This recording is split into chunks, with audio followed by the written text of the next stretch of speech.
Easton Axis 4mm. Let's get right into it.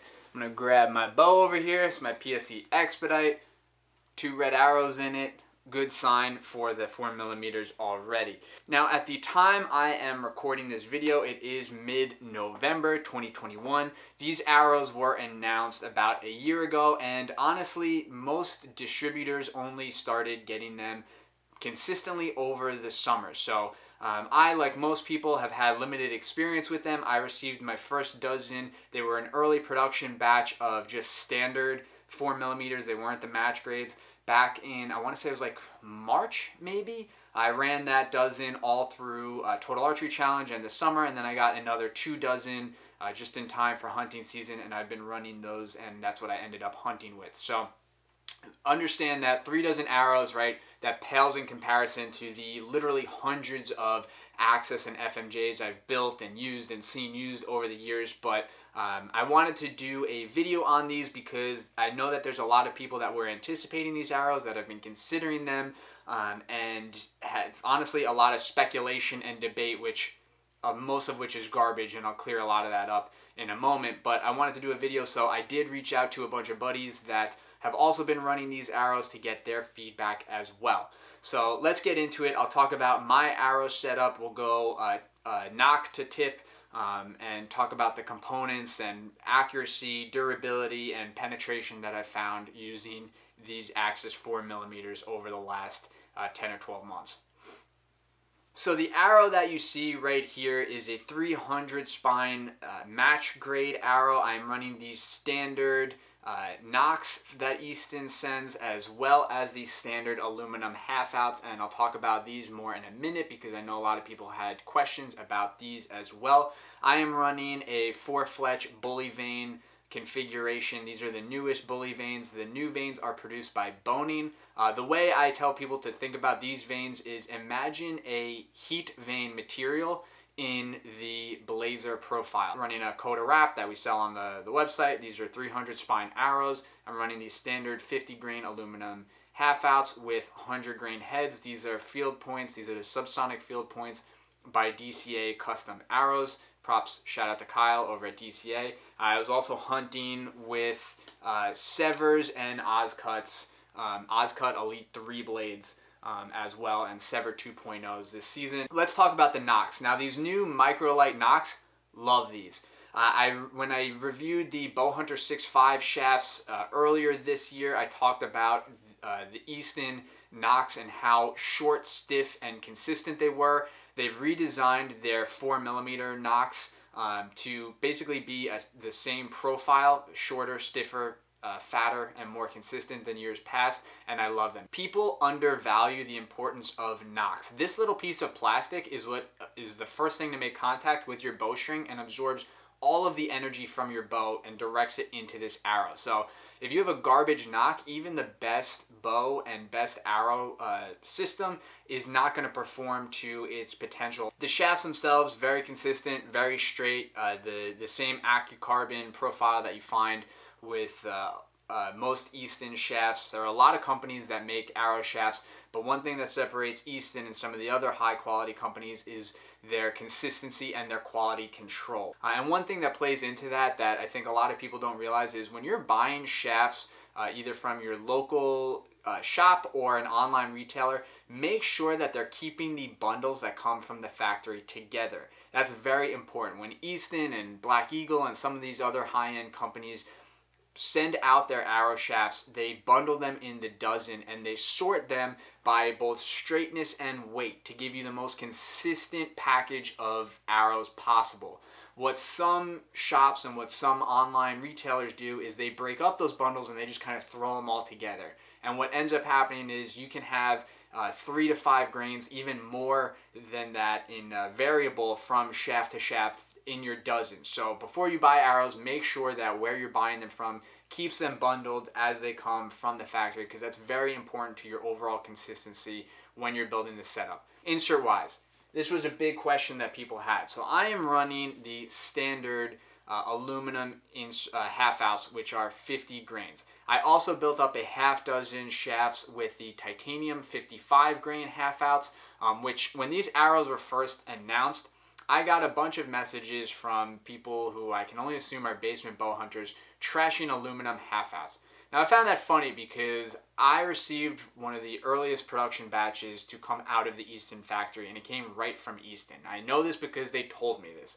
So maybe they were lying, but when I asked the people that were trashing aluminum half-outs and components what their experience was with them, what kind of setups they were running, etc., they all went radio silent. So I can only assume that they don't actually have any experience. Now, I, like most people, was very skeptical of the aluminum components. I'm skeptical of half-outs to begin with, but I will say that the technology, again, I have some other micro diameter shafts I've got Nexus right here, Day 6, and Arrowed. These are all using different component styles, and then you have the half-outs from Easton. I used to not be a fan of any of those systems, but the technology, the manufacturing, the quality of those products have come a long way. Now, I found that these aluminum half-outs were plenty consistent, plenty durable, especially in real-world situations. And when I say real-world situations, can they survive going through animals? So my arrows right here. So this one I shot on a 1/4" shot on my buck in Ohio. I nicked the front shoulder. It sounded like I hit a damn tree. You can see I busted the tip of my Oscut, the tip of that blade off right there. But it traveled through the deer completely before settling on the leaves just on the other side of him. Then this one was a very close slightly 1/4" shot that I sent through the doe in New York. Again, I got both lungs, went through the doe, and this thing's perfectly fine. No damage to the arrow shaft. I could throw this back in my quiver, no problem. So again, that's anecdotal, 2 examples through 2 animals. Whitetails, not the toughest animals in the world, but real world, I feel very confident that these arrow shafts perform just fine. Now, I did run a ½ aluminum half-outs and a ½ titanium outserts at TAC, and what I found was I actually preferred the aluminum, and I'll qualify why now. So I have here a couple of busted up shafts from Total Archery Challenge. I did not go to Total Archery Challenge with a well dialed in setup, so that provided plenty of opportunity to test the durability of these shafts because I missed a lot. When you're trying to film people and yourself and dial in your bow and whatnot, and you're going back and forth from camera to bow to rangefinder, you make a lot of mistakes, and I made plenty of mistakes. So what I found running the titanium half-outs is, yes, the titanium half-outs were stronger than the aluminum. They survived more often than not than the aluminums did without any sort of damage to the half-outs themselves, but at the expense of the actual arrow shafts. So yes, the titanium half-outs, again, anecdotal, my experience, but the titanium half-outs, though stronger, didn't really matter because the shafts themselves were rendered useless. Again, you couldn't run these shafts again. They're just gone. So again, that's one of the things that in comparison to, that's actually a titanium one. In comparison to the aluminum ones, right, sometimes the aluminum ones, they would deform or have a little bend to them, but generally speaking, the arrow shafts themselves and the arrow itself would retain its integrity better than when running the titanium half-out. So, paying the extra premium for the titanium half-outs, of course, do whatever you want, but I just found that it didn't necessitate the extra cost of buying aftermarket half-outs because the aluminum ones ran just fine. This one I shot into a tree. I was able to dig it out with my knife, and this arrow is definitely usable again. This one was a clean miss. There's a little bit of wobble to it, but I could definitely use this shaft again as well. And looking around Total Archery Challenge, all of the targets that were there were no arrow manufacturers, makes, or models that were left out. You saw broken arrows from literally every manufacturer, every make and model laying around every single target. At the end of the day, rocks are stronger than arrows. The aluminum half-outs also have a little flange on the end here that retains the shaft, so that probably helps also with some of the added strength, whereas the titanium has just a straight shelf. So I don't know if that actually made a difference, but I really think that these arrows are expensive enough. I'll have the price down here. You know, I just don't think that it requires the premium of then upgrading the components. One of the things that I found with these shafts is pound for pound, these are the best penetrating arrows that I have ever seen.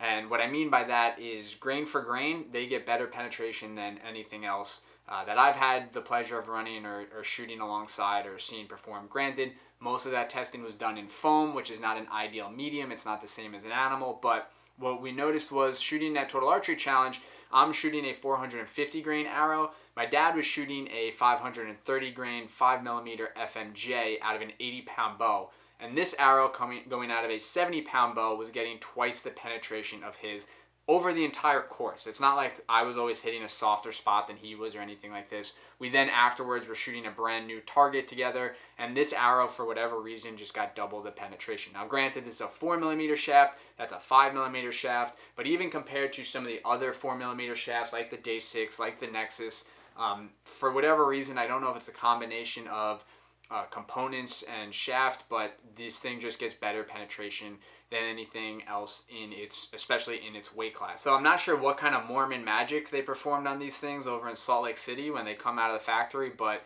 really great penetrators. Accuracy wise, I mean, it's an Easton arrow shaft, it's a match grade shaft. These things group really, really well. I'm getting as good a group as I can possibly get out to 100, 120 yards, so I'm more than happy with that. So overall, really impressed with these shafts. Now, I think the big limiting factor for them is definitely going to be price. I'm a big believer that depending on your budget, if you can choose between a dozen Gucci arrows or 24 more budget-friendly arrows, go with the 24 arrows. More arrows is always better, even if, you know, they're a lesser quality or a lower grade arrow. I think having the comfort and the security to be able to practice more, reach out to further distances, try new things, right, is certainly more important than just having a dozen super Gucci arrows. And there's a lot of people out there pushing, you know, high FOC, really expensive arrows that are $30 for an arrow before you even add a broadhead on there. And if you can afford that, that's awesome, right? Somebody's got to have a Ferrari out there, right? But it's just not a viable option for a lot of people's budgets, and I recognize that. So this is a phenomenal option if you can afford it. If you can't, don't sweat it. Get a arrow system that is going to allow you to buy more arrows, because a dozen arrows can go pretty quickly over the course of a year if you're shooting a lot. You make mistakes, it's going to happen, you're going to bust arrows. Weird shit happens when you shoot bows. So I think as an overall arrow system, this is a great option for those people looking for a micro diameter system in probably like a mid-weight sort of setup. Those guys that aren't really, maybe you want a little bit more speed, someone like me, versus guys that like running like 500 plus grain shafts. If you don't feel like you need that, then this is a great option. Going to be messing with some other arrows and setups and new bows coming out in the next year. But yeah, good job, Easton. Another solid product from you guys out of Salt Lake City.